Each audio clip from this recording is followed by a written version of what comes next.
বর্ষা, কোথায় তুমি? বর্ষা নাই, মারা গেছে বর্ষা। আচ্ছা তাহলে ওর বান্ধবীর নাম্বারটা দিন। দিমু তোর নাম্বার। ভূত হয়ে আইসে আর তোরে দেখা নিম। মেসেজ দিছো কেন? আমি না ভালো মেয়ে না? ইচ্ছা মতো তো বকাঝকা দিচ্ছ। এখন আবার আমার কাছে কি? আমাকে তো এখন আর ভালো লাগে না। আমার বান্ধবীর দিকে চোখ পড়ছে, চোখ আমি বের করে নিব। আমি কাল কলেজে আসি, তারপর দেখাচ্ছি। আচ্ছা আমি আসলে সরি, আর কখনো এভাবে বলবো না। ভুল হয়েছে, এভাবে বলাটা ঠিক হয়নি। আমি সত্যিই সরি, ভালো লাগছে না তোমাকে ছাড়া। এতই যখন দরদ, তাহলে আমাকে বকাঝকা দাও কেন? আমাকে কষ্ট দিয়ে কথা বলো কেন? আমি কখনো বলি তোমাকে কষ্ট দিয়ে কথা? আচ্ছা বাবা, আমি বললাম তো সরি। আসলে আমি জানি আমি তোমাকে অনেক কষ্ট দিয়ে কথা বলি, যা আসলেই ঠিক না।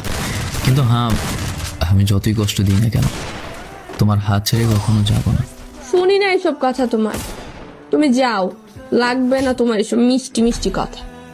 সরি তো বাবা, আর হবে না এমন। তাহলে ভিডিও কল দাও আর কান ধরে সরি বলো, তাহলে মাফ করে দিব। আচ্ছা ডান। তাও মাফ করে দিলাম, যদিও দোষটা আবার ছিল। ভালোবাসা মানেই তো আর টাইম পাস না। মেয়ে মানুষ আমরা তো একটু খুনসুটি করবই। শক্ত করে ধরে পথ চলাটা খুব কঠিন কাজ। সহজ, তবে দুজন একই মন মানসিকতার হতে হবে।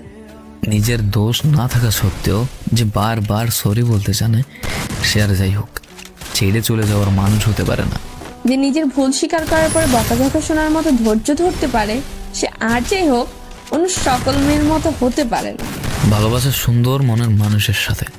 চেহারা তো একটা আবরণ মাত্র।